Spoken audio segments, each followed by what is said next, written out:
La antigua Roma, una de las grandes superpotencias de la historia, cuyo influyente legado sigue marcando nuestras vidas. Durante cerca de un milenio, los romanos dominaron el mundo conocido. Su extraordinario imperio presagió una era de prosperidad y estabilidad sin precedentes. Pero también se impuso a través de la violencia y la opresión. El ascenso de Roma a la gloria no fue inevitable. Su épica historia a menudo se decidió en momentos críticos muy determinados. A lo largo de esta serie voy a explorar 8 días clave que, en mi opinión, ayudan a explicar el éxito extraordinario de Roma. Para comprender el significado absoluto de estos 8 días, voy a recorrer todo el mundo romano. Tengo la increíble suerte de poder acceder a este yacimiento arqueológico para estudiar sus asombrosos hallazgos. Cuando excaváis algo como esto, ¿qué pensáis de los romanos que vivieron aquí en aquella época? Creemos que cometieron un genocidio. E investigar las complejidades de lo que era ser romano.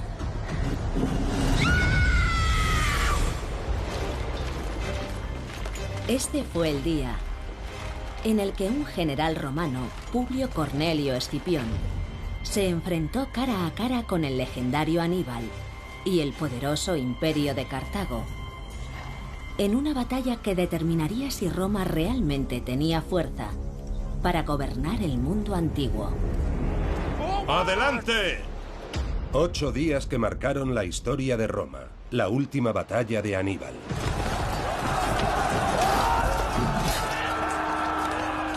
El 19 de octubre de 202 a.C.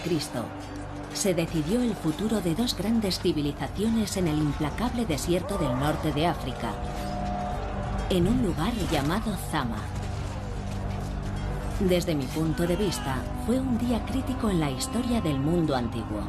Una batalla en la que el ganador se quedaría con todo, entre la majestuosidad de los cartagineses y los advenedizos romanos.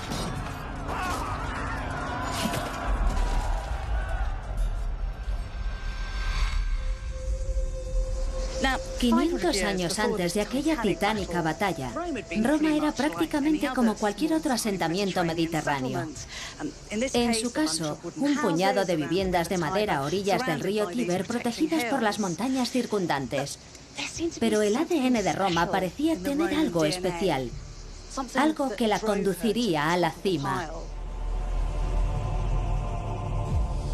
Su ambición inexorable y su amor a la guerra condujeron a Roma al día en que se enfrentaría al ejército cartaginés en Zama. Los romanos pensaban que su cultura guerrera era un derecho desde el mismo nacimiento de su ciudad. Los fundadores de Roma, Rómulo y Remo, eran para todos los buenos romanos hijos de Marte, dios de la guerra. Se decía que el hecho de que Rómulo asesinara cruelmente a su hermano para gobernar solo marcó desde el primer día el carácter de Roma, resuelto, sangriento y despiadado. Incluso para los estándares de la antigüedad, los romanos amaban la violencia, la agresividad y la ambición. Parece que aquel pequeño estado tenía la ruda e inexorable determinación de dejar su huella en el mundo.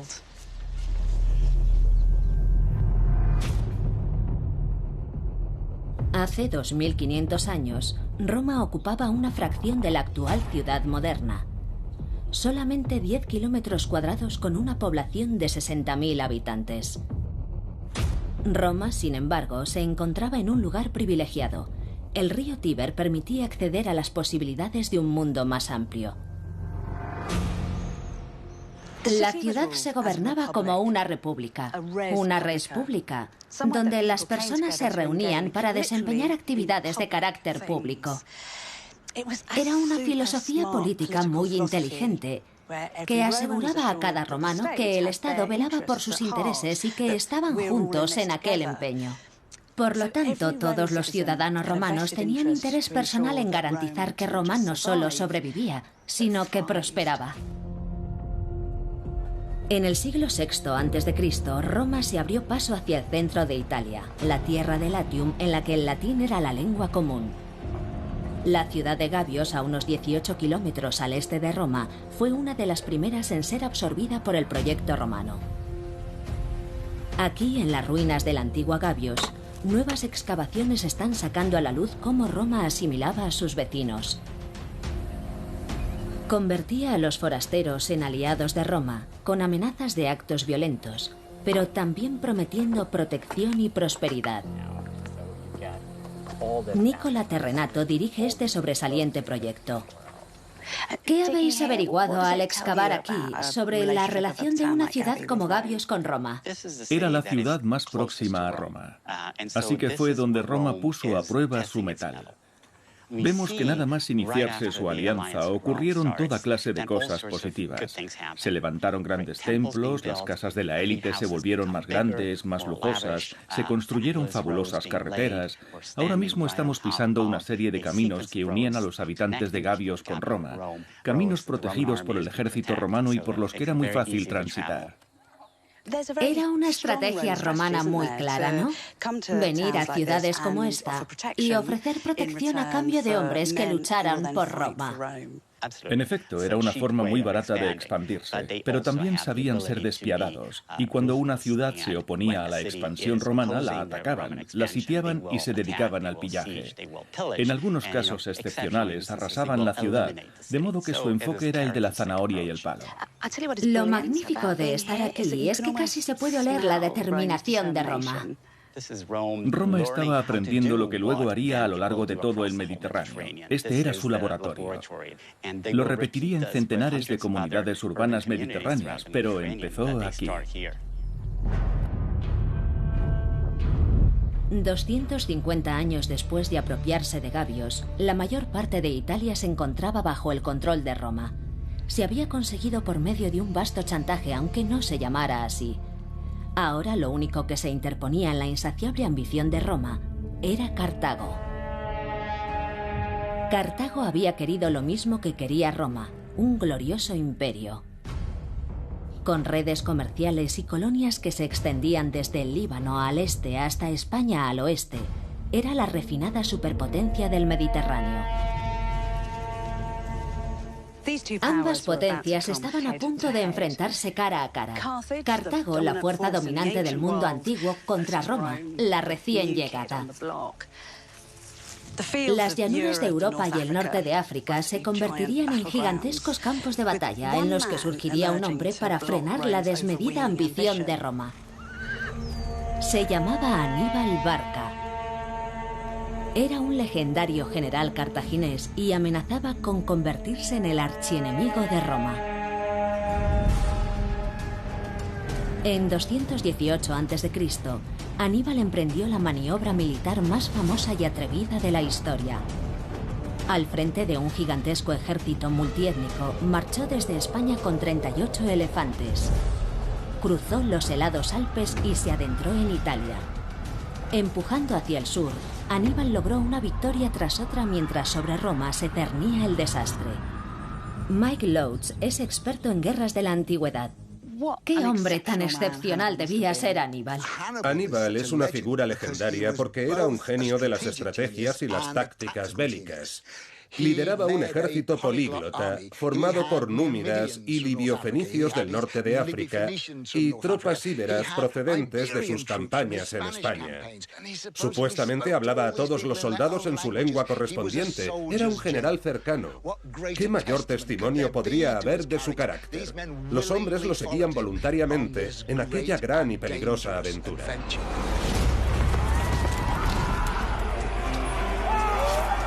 Roma luchaba desesperadamente contra Aníbal y sus tropas, que avanzaban arrasando su patria.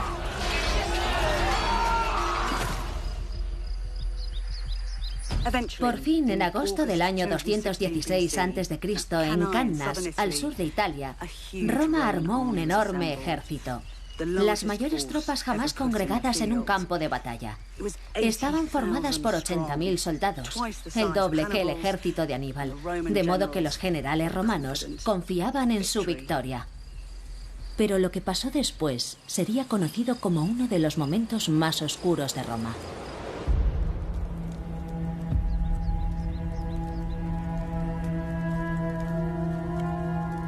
Más de 40.000 hombres, algo más de la mitad del ejército romano, fueron masacrados. La victoria de Aníbal en Cannas es una de las hazañas militares más memorables de todos los tiempos. Un espectáculo digno de verse, general.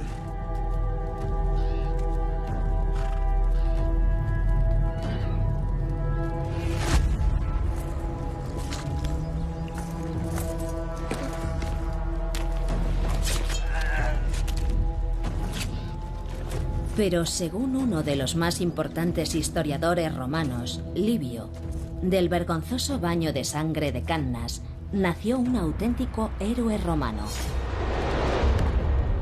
Publio Cornelio Escipión.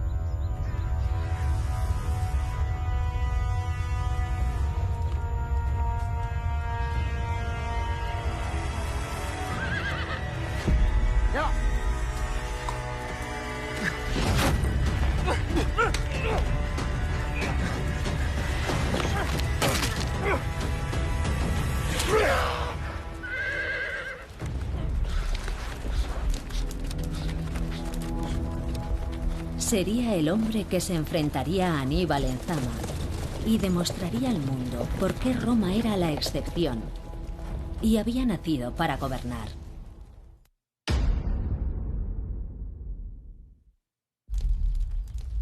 En el año 216 a.C., inmediatamente después de la aplastante derrota de Roma a manos de Aníbal, el historiador romano Livio dejó constancia de que Escipión, un joven oficial del ejército, huyó con otro soldado del territorio enemigo.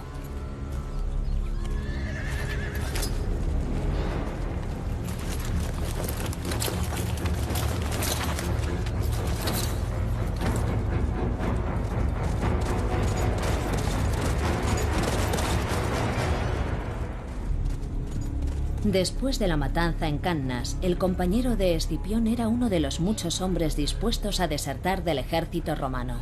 Estoy harto de esconderme en zanjas. Me voy a la costa. ¿Vienes conmigo?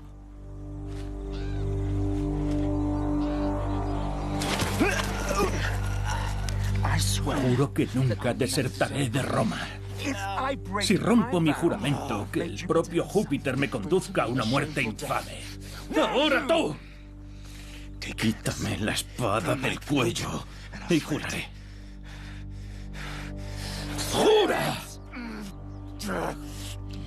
Juro que nunca desertaré de Roma. Si rompo mi juramento, que el propio Júpiter me conduzca a una muerte infame.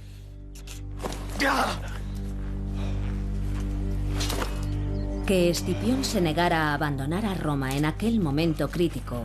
A Roma se va por aquí. Se convertiría en parte de la cultura popular de Roma. En una guerra en la que todo iba mal, sobresalió la valentía de Escipión. De hecho, personificaba todas las cualidades que valoraban los romanos, y en particular, la virtus. La palabra latina virtus viene de vir, que significa hombre. Todo el que poseía virtus era valiente y fuerte en nombre de Roma. Y a cambio, Roma le otorgaba gloria y dignitas. Es decir, una fama gloriosa y una dignidad reconocida. Aquellas cualidades definirían a Escipión como un héroe romano de manual. No obstante, inmediatamente después de la derrota en Cannas, aquella idea de gloria parecía muy lejana.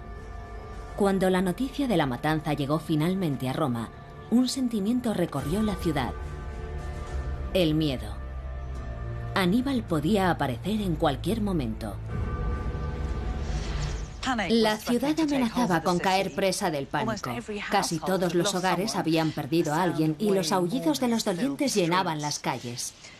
Los políticos tenían que controlar la situación. En la época de Cannas, el Senado romano, a cargo de la administración de la ciudad, convocó una reunión de emergencia en un edificio que ahora está enterrado bajo esa iglesia.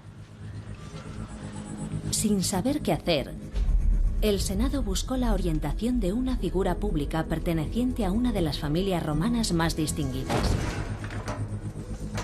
Quinto Fabio Máximo, un veterano hombre de estado y condecorado general, desaconsejó luchar contra Aníbal en Cannas. Senador. Y asumió el gobierno de la ciudad. Una de las primeras actuaciones de Fabio Máximo fue prohibir a las plañideras en las calles en un afán por recuperar la calma. Es más, se prohibieron los llantos, pero eso no bastó. El historiador romano Livio nos cuenta qué pasó después. Fue una extraordinaria y para nosotros espantosa medida.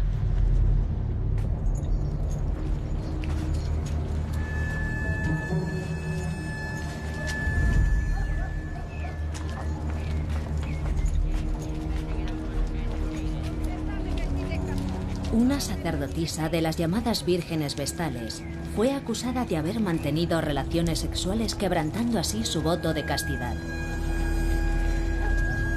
Fabio Máximo alegó que había enfurecido a los dioses y ellos habían castigado a Roma con la devastadora derrota de Cannas. Para apaciguar a los dioses, ordenó que la Virgen Vestal fuera castigada con un terrorífico destino: el sacrificio humano.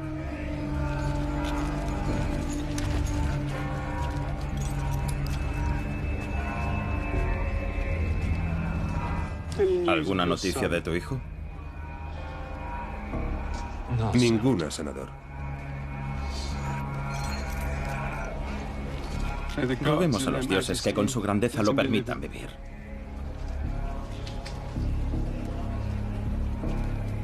¿Realmente es necesario este espectáculo?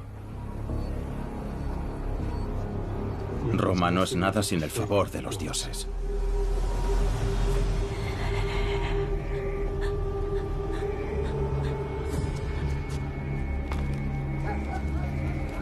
Si esta buscona y otras como ella no hubieran profanado su oficio, quizá tu hijo estaría a tu lado hoy.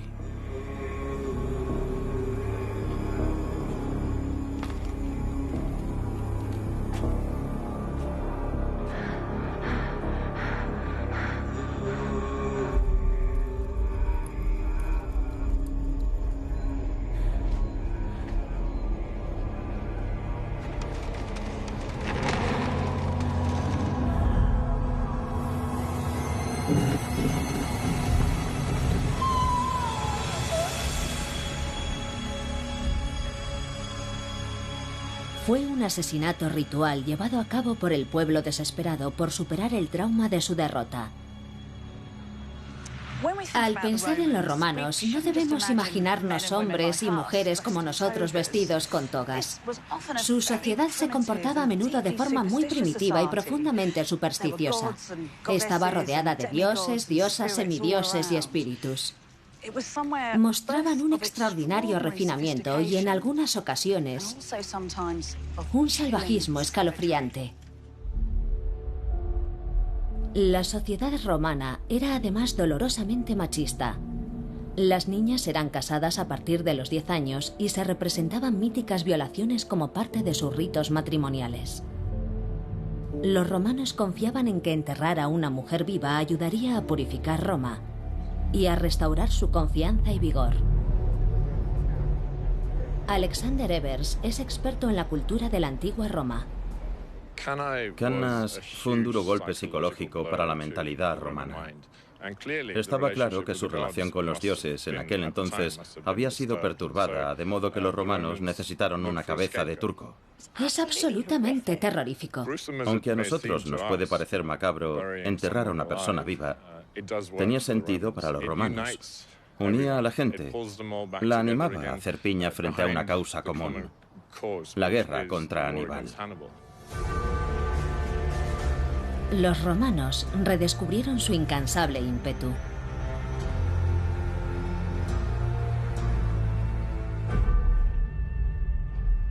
En los años posteriores a la derrota en Cannas, la guerra contra Cartago se extendió por el mundo antiguo. Fue un juego del ratón y el gato con duros enfrentamientos en tierra y mar.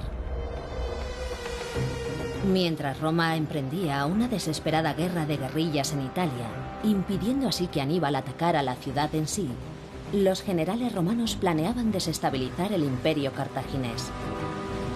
Y en el año 210 a.C. lanzaron su contraataque en la principal base cartaginesa, España. Para Escipión supuso la oportunidad de ascender de rango. Era un hombre singular, lo bastante valiente como para asumir una tarea que la mayoría consideraba una condena a muerte: encabezar las tropas romanas aquí, en España. Escipión solo tenía 25 años cuando se puso al mando del ejército de Roma en España y casi inmediatamente volvió la guerra a su favor al capturar tropas y ciudades cartaginesas. Pero lo hizo con una combinación de astucia y pura crueldad que se convertiría en el sello de las ofensivas romanas. Esto es Iliturgis, Andalucía, ciudad atacada por Escipión en 206 a.C. Aquí se han hecho algunos hallazgos notables que están transformando nuestra forma de entender cómo los romanos se hicieron con el control de manos de los cartagineses. Un grupo de arqueólogos españoles dirigidos por Juan Pedro Bellón acaba de descubrir nuevas y fascinantes pruebas que relacionan directamente a Escipión con el asesinato en masa de la población civil de Iliturgis.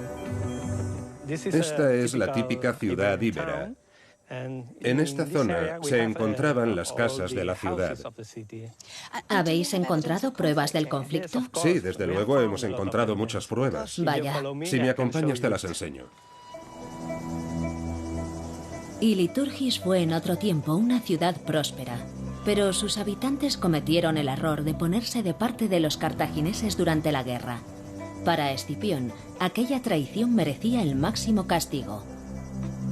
El equipo de Juan Pedro ha descubierto muestras del salvaje ataque de los romanos. Explícame qué es lo que tienes en esta mesa. Esto, por ejemplo, es un clavo de unas cáligas romanas. ¿Clavos de calzado romano? Sí. Es verdaderamente significativo, ¿verdad? Porque el calzado con clavos era un auténtico emblema de los romanos. Sí, esta clase de piezas nos permite seguir el rastro del ejército romano. Sí. Son muy útiles para nosotros. Increíble. Esta sé que es una típica, horrible y agresiva arma romana, ¿verdad? Sí, en este caso pertenece a la artillería romana. Sí, la usaban con las ballestas, ¿no? Sí, sí. Sí. Creemos que Escipión llegó con armamento pensado para destruir la ciudad. Probablemente no debería preguntarlo, pero veo que también hay un anillo. ¿Puedo probármelo? Sí, pruébatelo. Vaya, gracias. ¿De qué está hecho? Es un anillo de bronce. Es asombroso. Esta será la primera vez que se lo pone a alguien en 2200 años. Sí. Solo es un objeto pequeño, pero nos dice mucho, ¿no? Porque nos habla de la gente de esta localidad, que sufrió la invasión de un ejército extranjero y usaba su territorio como campo de batalla. Creemos que los romanos cometieron un genocidio porque no encontramos restos de población en los alrededores después de haber sido sitiados. O sea que la población fue prácticamente aniquilada. Sí, probablemente el 80 o 90% de la población fue aniquilada. Las pruebas halladas por Juan Pedro y su equipo son convincentes.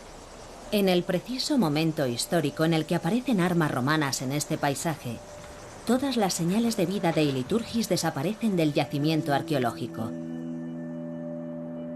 Da que pensar que Escipión, uno de los grandes héroes romanos, fuera capaz de masacrar a sangre fría a los hombres y mujeres que se atrevieron a desafiar a Roma. Escuchemos lo que dijo el historiador romano Livio sobre la batalla que tuvo lugar aquí. Nadie pensó en tomar prisioneros con vida. Nadie pensó en saquear. Personas armadas y desarmadas fueron abatidas por igual. Las mujeres junto a los hombres y movidos por una ira cruel, masacraron también a los niños.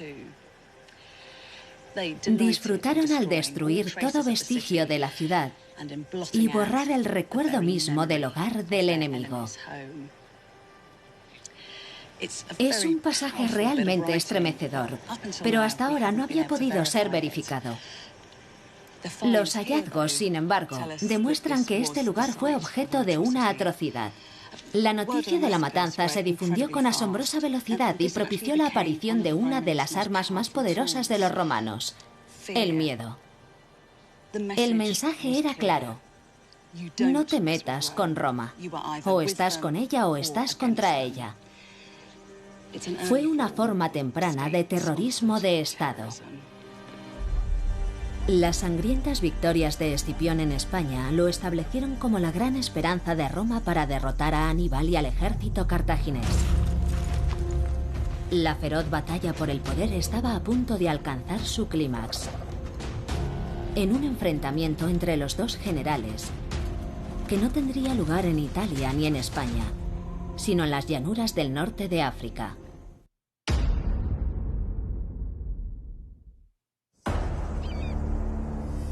...206 a.C. Tras 5 años de sangrientas luchas, Escipión había vencido a las tropas cartaginesas en España y asegurado territorios y recursos vitales, entre ellos las minas de plata españolas en beneficio de su ciudad natal. Escipión regresó a Roma convertido en un héroe decidido a ganar la guerra contra Aníbal, quien 12 años después de haber cruzado los Alpes, seguía en libertad al sur de Italia. Los líderes romanos habían rehuido lanzar otro ataque a gran escala contra Aníbal, aterrados de repetir los errores cometidos en Cannas. Escipión, envalentonado por sus victorias en España, propuso entonces un radical y atrevido plan: sacar a Aníbal de Italia navegando con su ejército al norte de África y atacar la propia ciudad de Cartago. Primero, Escipión debía lograr la aprobación del Senado. Pero su arriesgada estrategia desafiaba todo lo que defendía el viejo senador Fabio Máximo. Tu estrategia de evitar y frenar a Aníbal nunca nos librará de él. Lo golpearé donde es más vulnerable, en su tierra. Aníbal no está en su tierra. Está aquí, en Italia. Que es donde debe estar también el ejército romano. No en África, en un viaje de vanagloria y saqueo. No tengo tiempo para esto, anciano. El Senado me ha pedido que hable contigo y hemos hablado. Ha llegado el momento de que los romanos volvamos a ser romanos. Es hora de pasar a África por el fuego y la espada.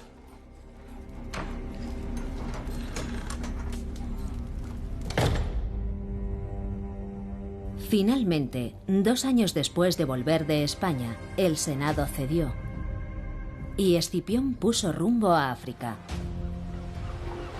Cuando la propia ciudad de Cartago se vio amenazada directamente, Aníbal fue forzado a regresar a su patria. De momento, el audaz plan de Escipión parecía estar funcionando. En octubre de 202 a.C., en las llanuras de Zama, cerca de 130 kilómetros al interior de Cartago, ambos ejércitos se encontraron cara a cara.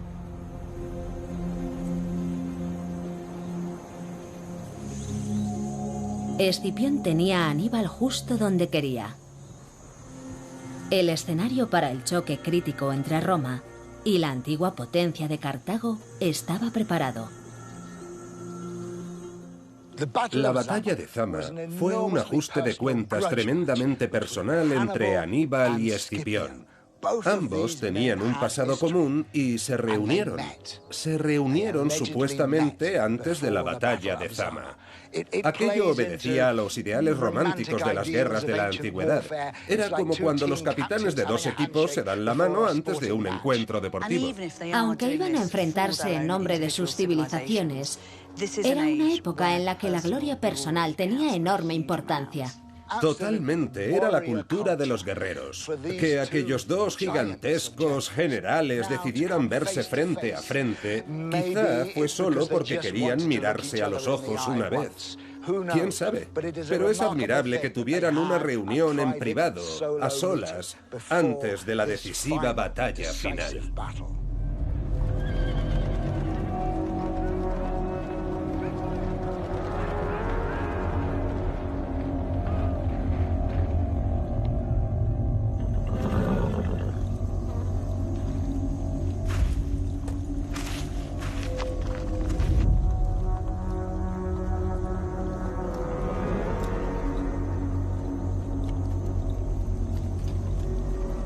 Paz cierta o esperanza de victoria incierta. Lo primero, te lo ofrezco ahora. Lo segundo estará en manos de los dioses. Estos son mis términos. Debéis poneros tú y tu patria enteramente a mi merced.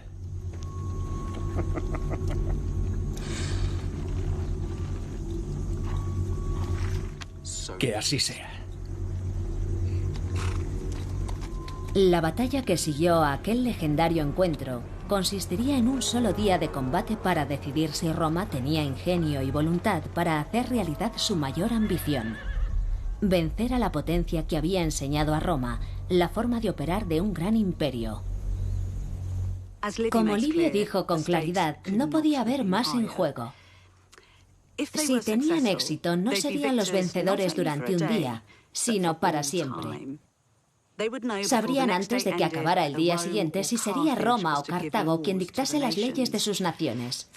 No solo África e Italia, sino el mundo entero sería el premio de su victoria. Pero tan grande como el premio sería el peligro de la derrota. Esto fue escrito 200 años después de Zama. Sabemos, por lo tanto, que la batalla causó un gran impacto en la imaginación de los romanos. Estoy totalmente convencida de que la gente de la época fue consciente de su crucial importancia. Supuso la culminación de 50 años de conflicto intermitente entre las principales potencias del Mediterráneo. Efectivamente, el ganador se quedaría con todo.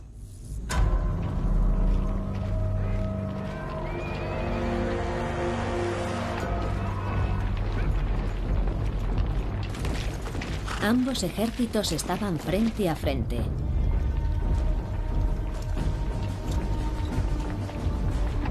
Aníbal con 36.000 soldados. Escipión con 30.000.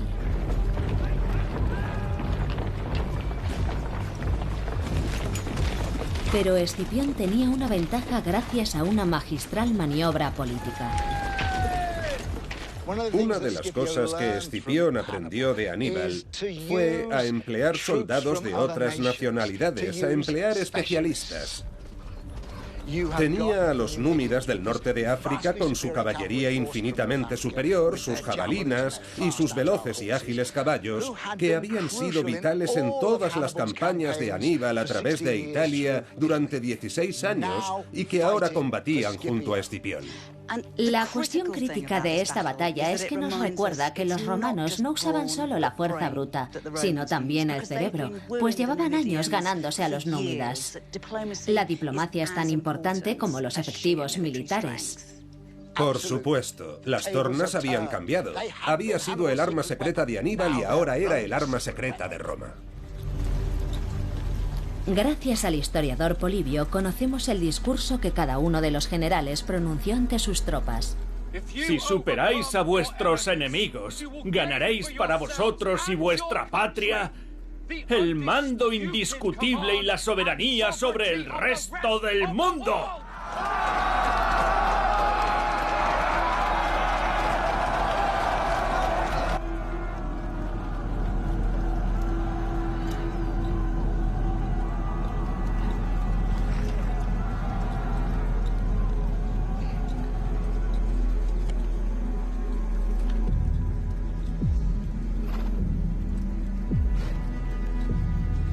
Este es el día en el que confirmaréis vuestra reputación de invencibles.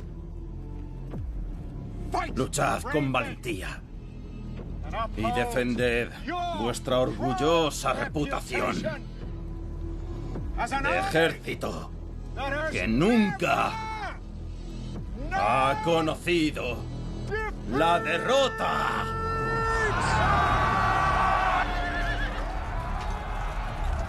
¡Adelante!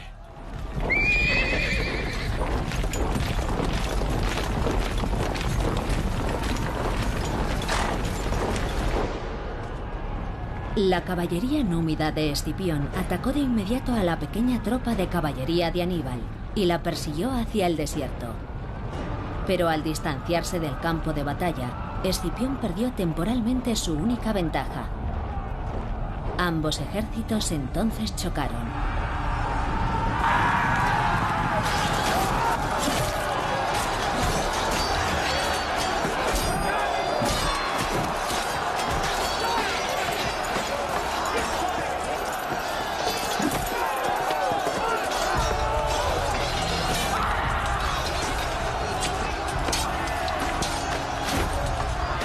La infantería romana era superior en disciplina y adiestramiento, pero los cartagineses luchaban desesperadamente por salvar su ciudad.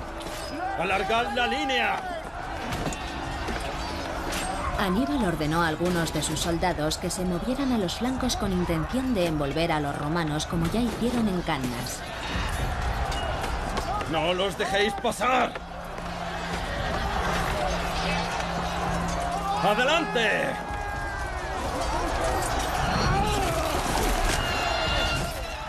Hasta ahora el ejército de Escipión se había mantenido firme ante unas tropas más numerosas, pero de repente se vio rodeado por los cartagineses frente a la élite de Aníbal, veteranos endurecidos en la guerra a los que éste había retenido para asestar ahora el golpe mortal. La decisión que tomara Escipión en aquellos instantes decidiría el destino de dos grandes imperios.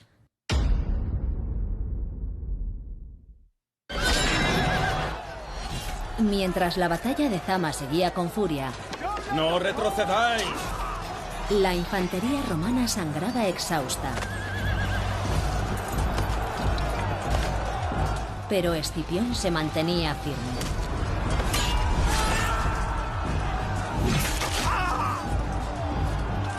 ¡Romanos! ¡Adelante! ¡Adelante!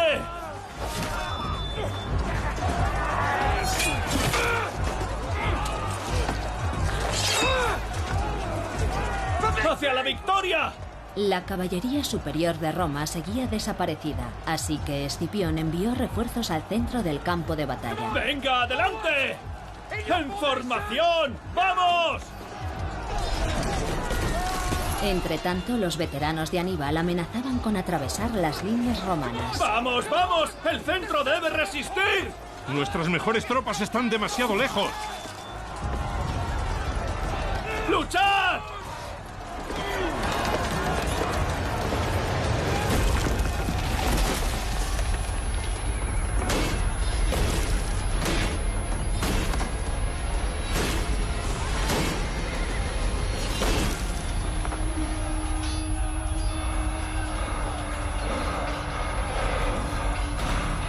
Los hombres de Escipión estaban a punto de derrumbarse. Pero la tendencia iba a cambiar.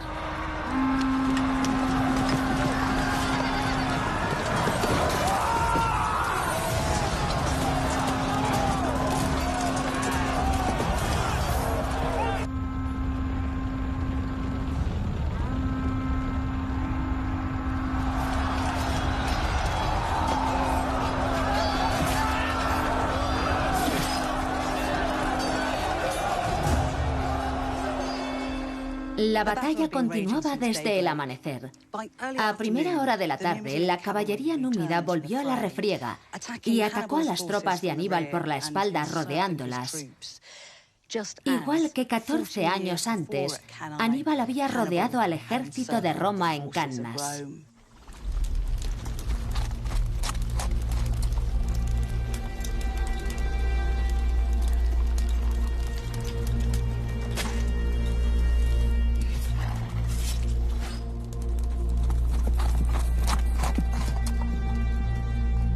Escipión obtuvo una abrumadora victoria. 20.000 soldados cartagineses yacían muertos.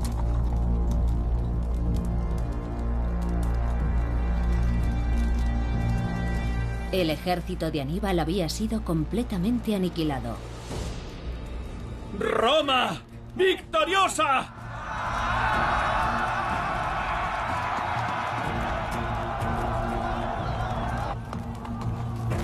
Aníbal había escapado a la matanza y cabalgó directo hasta Cartago, una ciudad que hacía 36 años que no pisaba. sobreviviría para ver cómo Roma humillaba a su anteriormente orgullosa ciudad.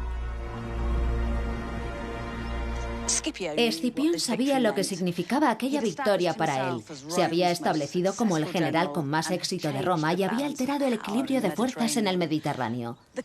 Los cartagineses no tuvieron más remedio que suplicar la paz. Sabían que la alternativa era el exterminio. Cartago tuvo que pagar una abultada indemnización, 10.000 talentos, en torno a 250 toneladas de plata, y entregar todos sus barcos de guerra salvo 10. Los términos impuestos por Roma le aseguraban que la otrora poderosa ciudad de Cartago no volvería jamás a ser una gran potencia. Finalmente, en el año 146 a.C., el ejército de Roma, encabezado nada menos que por el nieto de Escipión, arrasó Cartago. Su población fue masacrada o esclavizada. El sufrimiento debió ser espantoso. Hombres y mujeres fueron colgados, destripados, violados, decapitados. Mientras tanto, los romanos se propusieron reescribir la historia, retratando a los civilizados cartagineses como vulgares bárbaros, que no merecían compasión en su derrota. Aquel mismo año, Roma destruyó también la ciudad griega de Corinto y se apropió de su cultura. Aquella repugnante fiereza y su cínica mitificación eran esenciales. Representaban el triunfalismo de un pueblo que se había embarcado en un gran proyecto imperial. Por eso para mí aquel día fue crucial. La victoria de Escipión frente a Aníbal supuso un punto de inflexión en la historia de Roma, en el momento en que la influyente ciudad-estado se convirtió en una potencia imperial imparable. Tras derrotar a Cartago, un desdichado día en las llanuras de Zama, vemos cómo empiezan a aflorar las características clave del Imperio Romano. Un irrefrenable convencimiento de su derecho a gobernar, una determinación implacable por vencer a cualquier precio y una identidad compleja. Idolatraban el honor y la honradez, mientras instigaban campañas basadas en la violencia y el terror. Bienvenidos al nuevo y valiente mundo romano. En el siguiente episodio, el nuevo imperio romano se verá amenazado desde dentro. El día en que un esclavo se fugó y lideró una rebelión sangrienta que podría acabar con el legado de Escipión. Me llamo Espartaco.